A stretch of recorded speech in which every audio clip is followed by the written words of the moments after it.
You're just not supposed to get me crying before I get up here. That's very nice. Thank you. I'm Gary. I'm an alcoholic. Hi, Gary. And up until now, I've been real glad to be here.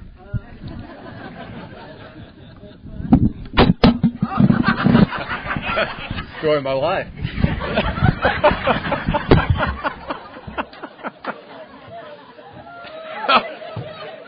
Sorry. What the hell else are you going to say? I mean, jeez.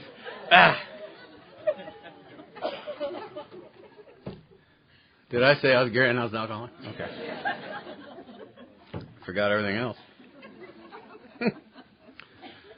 My dry date's the 3rd day of December, 1964. And anymore, I wonder if I'm announcing that because I'm bragging. But it doesn't matter. That's what it is. And you set up the meeting getting the Al-Anons irritated with us, just first thing out of the box. Before I forget, I truly am grateful to be here. And Todd and Chris and all you people that just busted your tail to put this together, I thank you. I really do.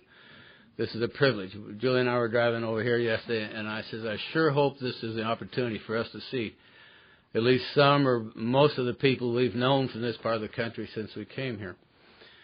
And just quick story. I'm an old-timer. Old-timers are allowed to tell stories, aren't they? Okay.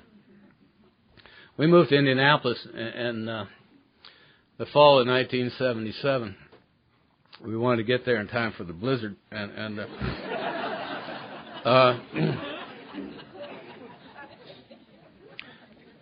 New Year's Day night of 1978, the Cincinnati Young People's Group had lost their speaker, I think, and they called Julie and I, and we went down there as last-minute speakers. And that was kind of our start with some of the people here in southwest Ohio that were getting sober and that sort of thing. And I don't see any of those exact people here now, but it's sure fun to run across them as they come across. And through throwing Matt and some of these guys around here, and Laura, I don't see where she is right now, and some of those that have been around here for us and done what we learned to do in Denver a long time ago since we got here, there's been some pretty phenomenal changes in AA around here. And there's just some powerful AA members around here, and you people are very fortunate. I was impressed with the amount of sobriety in the room. Anymore, I go to a meeting, and because the only guy I've had more sobriety than I have had at a meeting a while back is a few months ago I was with Clancy. He told me to keep coming back.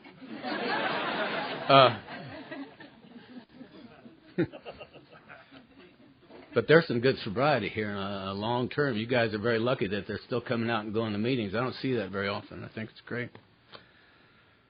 Let's see. I've got to get you out for a nap before breakfast. All right. There was this Al-Anon lady back home that had just started going to Al-Anon. I don't know if you heard about her or not, but she's going to these meetings and she's learning how to deal with her husband and let go with love. For you alcoholics out there, you haven't lived until you've been let go of with love.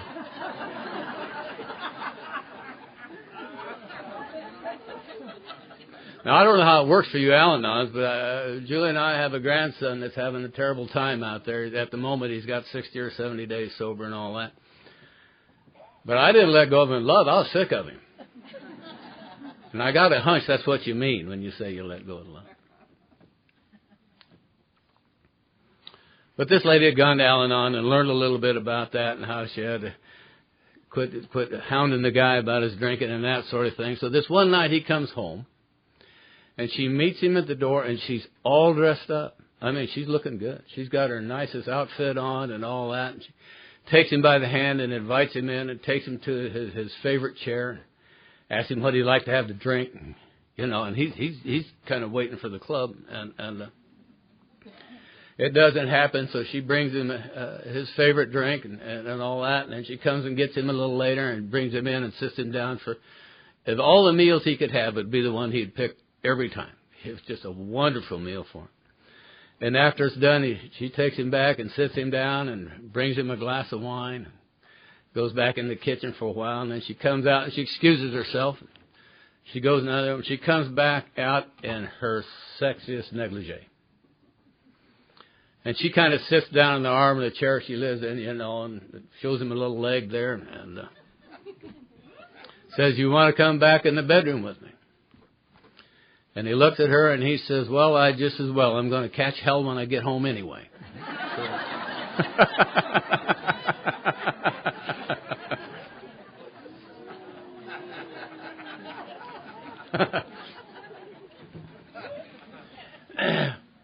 And I love the approach here of family recovery. I got to tell you why.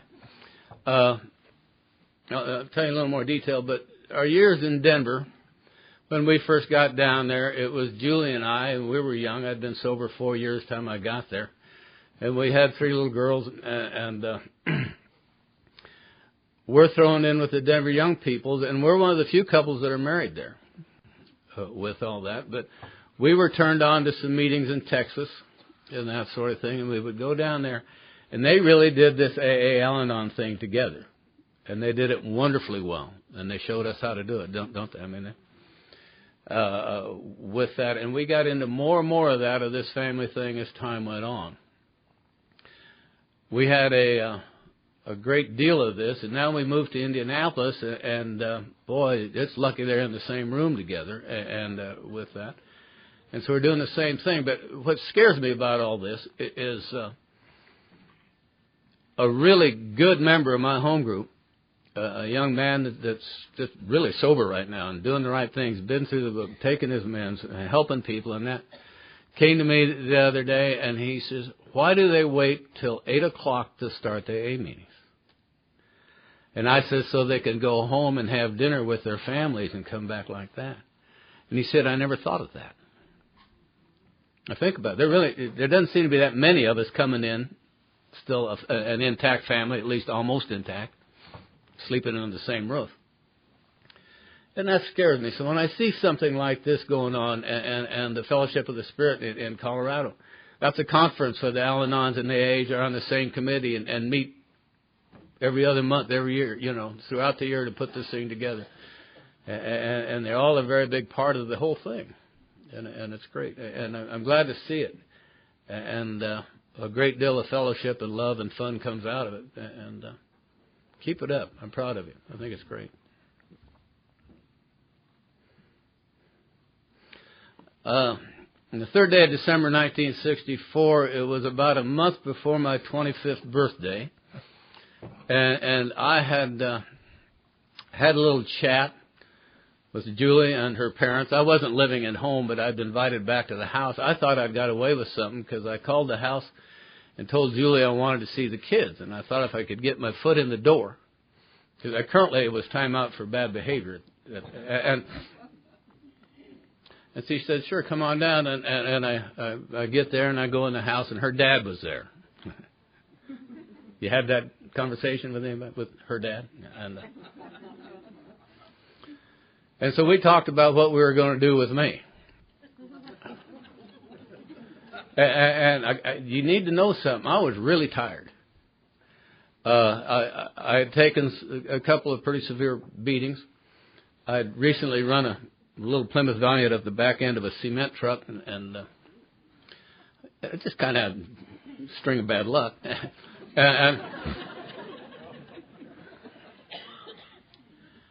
And they seemed to have caught me at a good time. And we didn't know what we were going to do with me at that time, and they talked about me, my drinking in particular, and they'd missed a whole bunch of things I'd done both before drinking, during drinking, and after drinking, and you understand how that goes in a minute. But we decided that the best thing for me to do was go to this Wyoming State Hospital, which is 400 miles west of Cheyenne, straight line, and because that was the only thing they knew to do with an alcoholic at that particular time in 1964, and I said, "Okay, I'll go." And I looked at her dad. I said, "If you'll take me." And he says, "Well, I'm not going to take you, but I'll take you to the bus station." And he did. And I got off the bus a couple of times, and I bought a pint and got back on it, and I finally made it to that nut house. And I really didn't know what I was getting into. And I was at a place, I think, certainly emotionally, but my thinking is I had to do that because there's nothing else I can do. And the hole in my belly, the wind blowing through it, had been horrible. And the only time I could get enough to drink to quiet it down had been a long time ago. I couldn't do it. I'd drink and pass out, and the minute I'd wake up just a little while later, it was there. I couldn't run from it. And so I get to this place, and the start of my sobriety began there. It began with a cop who watched me get off the bus and stop. And that nut house in Evanston, it's a semi-mountainous town, and the nut house sits kind of halfway up the mountain, and it's an old granite structure, and pretty austere. It looks like it ought to come out of one of Stephen King's movies. And I stopped in the street, and I'm looking at it, and this cop came up to me and said, "Are you going up there?" How do you know? And I said, yeah, and bottom line was he had a couple things to do, came by and got me, and took me up to the door. And I got in there. And what happened after I got in there seemed to be completely out of my control. It really did. And they put me on they asked me a couple of questions first, because I was the youngest alcoholic I think they'd seen walk in that door without somebody with their foot behind them or something. And I, Todd, will you bring me that bottle of water? I got it sitting right there. Thank you. I had. They asked me if I was there for the alcoholic treatment program there, and I really didn't know why I was there, but that sounded better than the alternative, and so I said, yeah, I think so. And so they detoxed me over a few days, and that was just in a little square room with a window like that, and you'd look up there and there'd be somebody looking at you with their nose pressed against the glass. And they gave me some things there that they no longer give today, and I kind of went through the process, and I got out. And I'd been in there for like a week, and that was a little long. They said they wanted to observe me. And then they put me up on the alcoholic ward, and that was kind of the start of things for me. I got educated quickly there. I had been drinking since I was about 15 years old alcoholically. I had sampled enough of the stuff I could get a hold of around where I grew up. I was raised on an experimental farm outside of Cheyenne. I wasn't the experiment, Chris. And so I was around a pretty rough bunch of characters and all that. And so I was occasionally around booze because they'd leave a pint sitting somewhere, or the cowboys would be coming through and they'd be drinking or something like that. So I'd always kind of been around it, but I'd just experiment here and there. But about the time I was 15 years old, I found ways to get more. 16, I guess it was. And the first time I really found out how it worked I know I was 16 because we drove from Cheyenne over to Laramie to a state basketball tournament. And we got some guys to buy us some whiskey, some Four Roses whiskey. And one of the other guys I was with picked up a couple of girls, and we had the whiskey in the car and the girls in the car, and we were taking off for the boondocks.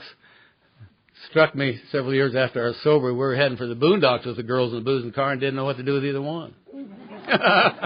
Didn't have a clue.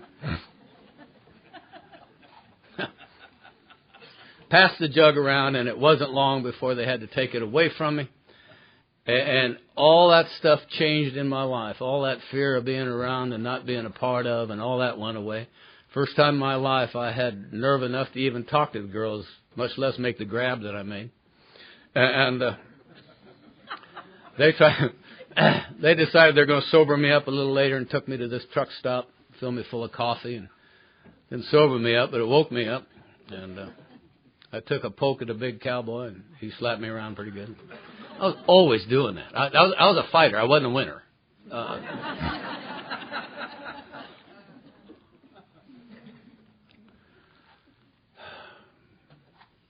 Julie and I dated, again with occasional timeouts for bad behavior, for the most part of our high school years. She was a year behind me in school, and I think it was that immaturity that attracted her to me. Or me to her, I don't know. Other than that, she's had it made in our marriage for all these years.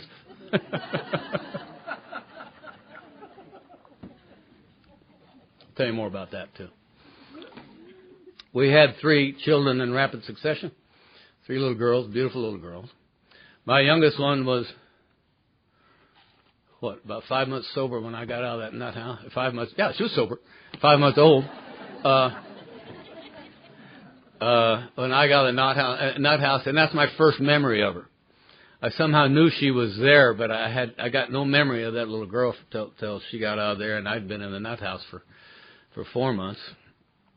Oh, she was older than that. She was 7 or 8 months old. And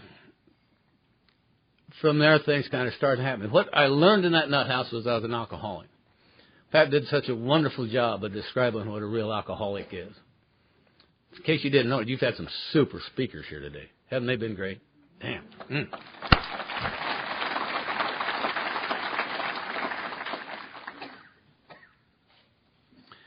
And I caught on to that a little bit. I understood that I was powerless over alcohol, and what that really meant was just what Pat talked about. I can't stay away from the first drink, because once I do, you got no idea if or when I'm going to stop. So once I start, I'm in trouble. I just can't do it. I can't stay away from it, and I'm in trouble if I drink it.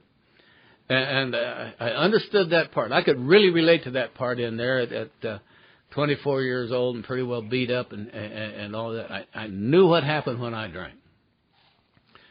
And so I caught on to that. I caught on to AA because they would march us out of the alcoholic ward down to a meeting room on the first floor. And you'd stand at the window and you'd look at the cars drive in from Salt Lake City or Evansville or Evanston, and you'd just look at the cars. And I remember doing that. We'd stand there with the guys wondering what was going to happen when they came in the door and all that. And I remember looking at one guy, Joe, and I said, Joe, they can't be alcoholics. Look at those cars. They got chrome strips on both sides.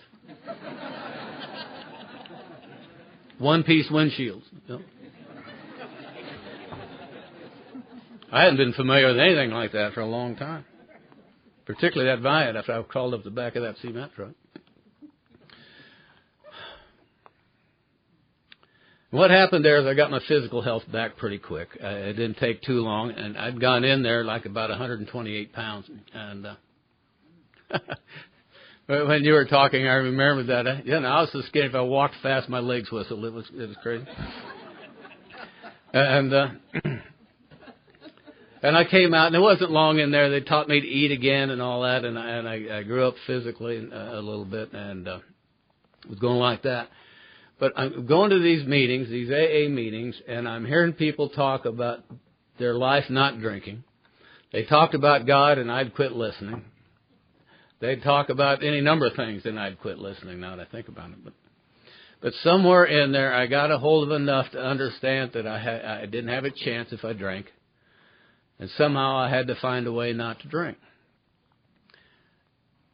And I remember they would say, if you don't take the first drink, you won't get drunk. And I thought, boy, that's stupid. No stuff. I wouldn't. And I knew I didn't have a chance of not taking that first drink. I just knew it. I believed it from the minute I got here. I don't know why. I'm not that bright. I don't catch things at first go around, but I caught it then. So my first acquaintance with AA was in that nut house, and it was a program of attraction, because had I not been attracted to that meeting, they'd have sent me to a different ward. And that other ward had bars on the doors and pretty rough-looking characters in there. And one day I was sitting down there during that week, and I'm sitting in the canteen drinking coffee with some of the other alkies in there. All of them were older than I substantially. Round tables just like these. And they got to talking about what they were going to do when they got out.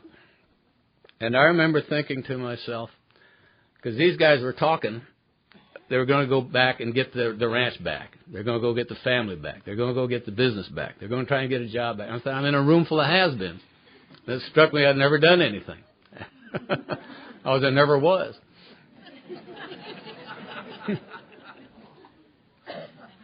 And it seemed to be my turn to talk. They came around and they were sitting there looking at me, and I heard myself say, I have no clue what I'm going to do when I get out of here. All I know is I never want to take another drink. And I heard myself say that. I promise you I had never thought that before that instant. It hadn't been to my mind. Never had. And, of course, I qualified to be a member then, but I didn't know that. And that was pretty much the way it was for me. I knew I couldn't drink, and I knew that I was pretty well going to have to hang around Alcoholics Anonymous. And when they let me out of that thing after 16 weeks in there, they'd set up this deal where they'd send me to college. It was a free ride. They were buying my books and paying our tuition and giving us enough money to maintain Julie and the kids. And it beat hell out of finding a job. And so that's what we did. And we ended up going to school in Laramie. Real quickly, I went through college in Laramie. I took a degree in accounting in 3 years in the summer, because when I stopped being real busy, I was in real trouble, because I had to be with me, and I'm bad company. The hole in my belly, the wind blowing through it, was at least as bad at 3 years sober as it had been the month I stopped drinking, because I didn't have any kind of a program. I was still suffering from untreated alcoholism. Probably had been through as good a treatment as the country had to offer, the professionals had to offer in this country. Incidentally, they don't do any better now than they did in that nut house back then. The odds still seem to be rolling out about the same. And maybe a little worse, because they're kicking God out of the jitter joints. But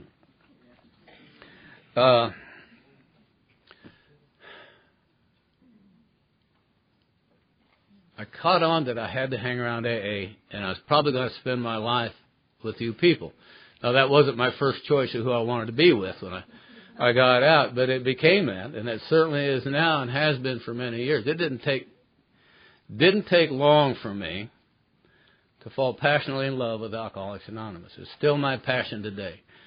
Our youngest daughter is still annoyed that that's been my passion all my life, because she thought we'd have had a lot more money if I'd have been more interested in work or a career or something like that. And as it turns out, looking back, I thought I did. But every time I got enough money that we could afford it, the bills seemed to be closely paid or almost paid, we went and did something in AA. And effectively, we've been doing that till today, for 40 years.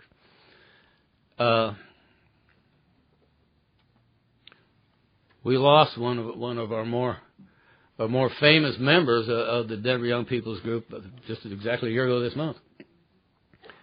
With that, who wrote down that he picked me as his first sponsor because I was a family man who seemed to love this fellowship more than anybody else. I think that's a hell of a compliment for what it's worth. I'm so glad to have that in writing.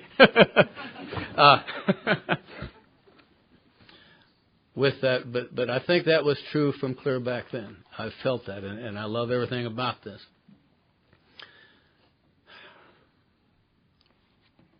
Finished, got out of there. We went straight to college. Went to AA in Laramie, we're at the University of Wyoming. And that went something like this. I found it quickly. The AA group in Laramie met twice a week, one on Mondays and Fridays when somebody else showed up. I had the good fortune of having them make me secretary because I really needed the money. And I made amends for it.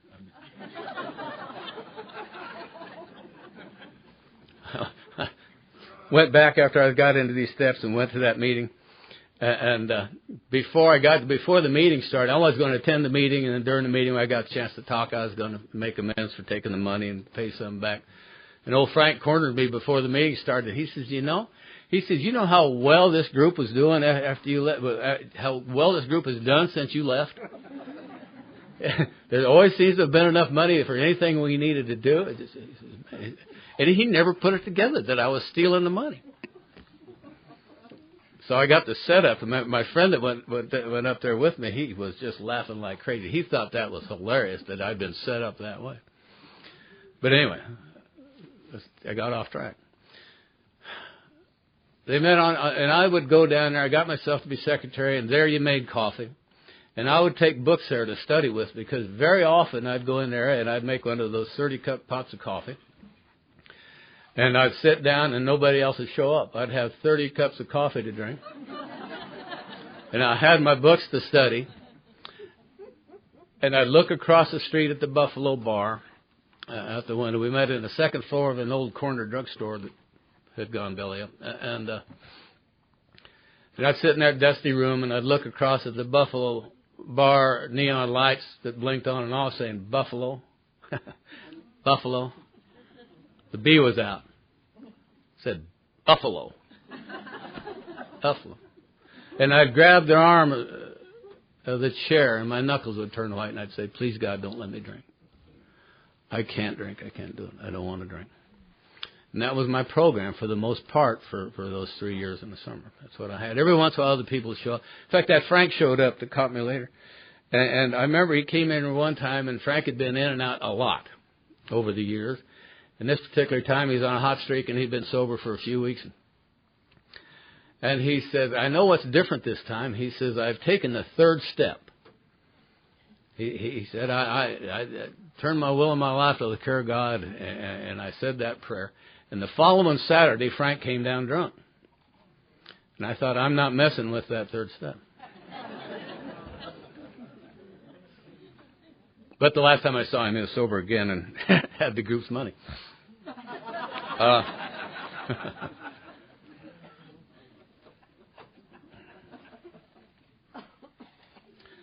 I finished college there in 3 years in summer because I couldn't take any time off. I couldn't stand it to be with myself. That was my program. Every once in a while, we'd hear some people from Greeley, Colorado would drive up, or people would come over Cheyenne. But I never caught on what was going on. Took a job with a big oil company that put us in Denver, and I started scrambling for meetings in Denver.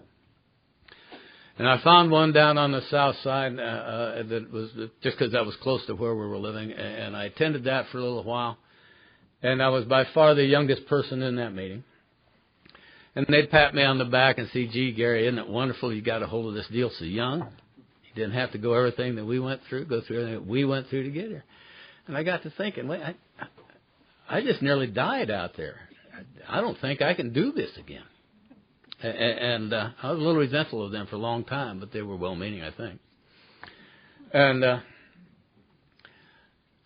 I remember one night Joe and I left that meeting, and we went out and were bitching about it because we thought they had to change a number of things. We thought maybe the first portion of the 5th chapter could be rewritten. We thought... And somebody suggested to us that we go try the Denver Young People's Group. They said it met down on 16th Street near the Denver Post. And you might want to try going there. And that happened to be Joe's wife, and she was really irritated with us. And Joe got all puffed up, and he says, all right, Gary, let's go there. The girls there got to be better looking anyway. And that's why we went. And they were. And we got there, and that was the beginning of a life-changing experience for me. I walked in at 4 years sober, and I thought I probably had seniority in the room, and I didn't. Had I had, it wouldn't have made a lick of difference. Because they didn't listen to me at all, because I said some really dumb things and did some really dumb things. And we attended that meeting for a while. We had another meeting that met up at the York Street Club that Camille talked about on Sunday nights. And that was one of the biggest meetings in the city. And remember those, Camille? We'd go in there, and you couldn't go unless you could smoke about 2 packs of cigarettes in about 45 minutes. God, it was all. And you'd walk in like that, and it'd just be jam full of people, and people would come in just to see who was going to come in next, because it was crazy there. And we'd have a meeting, and we were together. I think if the Young People's Group did anything, they were together, and they were always together. We did everything together. I mean, we just did it. Hanging in a bunch like that. You know, it's not like you didn't go on a date by yourself or something like that on occasion, but we were together, and it was a wonderful thing. I mean, one of the guys had disappeared, and we'd go hunting him down. And Camille, you were wrong. We didn't take Jimmy to the city park to beat his ass. We didn't do that. You want to hear about it? Jimmy is now 30 years sober or more. And but he was having a tough time back then. And he'd go in and out. He came into our house one time and drank all our rubbing alcohol and whatever else we had back in the... I don't remember, but Julie had real liquor in the kitchen cabinet. He didn't even think to go look in there.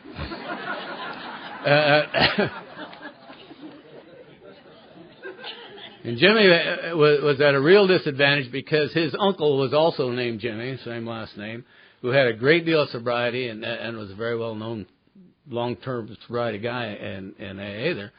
And here little Jimmy comes along and got this other thing going. So one of the members of the group, Lee, tells Jimmy after about the 50th time Jimmy comes back, he says, Jimmy, you go back out, and I'm just going to beat the stuff out of you. You spell stuff differently. And not much long later, up by the Hand of Hope, you look down the alley, and here comes Jimmy. And he's literally just coming down the alley, just like that. Lee goes out there and just beats the stuffings out of him.